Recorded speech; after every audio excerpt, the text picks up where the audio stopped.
અંકલેશ્વરના સારંગપુર ગામ નજીક અમરાવતી નદીમાં મગર નજરે ચડ્યો હોવાનો વિડીયો સામે આવતા ગ્રામજનોમાં ફફડાટ ફેલાયો હતો.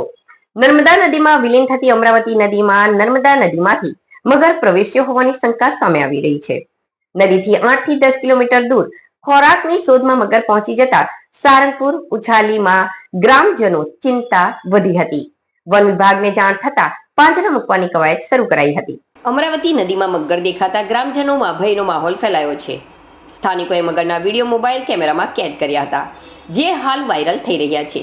અંકલેશ્વર સારંગપુર ગામની સીમમાંથી પસાર થતી અમરાવતી નદીમાં મગર જોવા મળતા ગ્રામજનોમાં ફફડાટ ફેલાયો છે.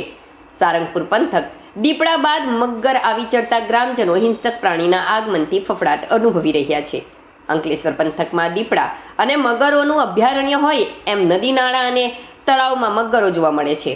આજરોજ ગામની સીમમાંથી પસાર થતી અમરાવતી નદીમાં મગર નજરે પડ્યો હતો. સ્થાનિકોએ મગરનો વિડીયો મોબાઈલ કેમેરામાં કેદ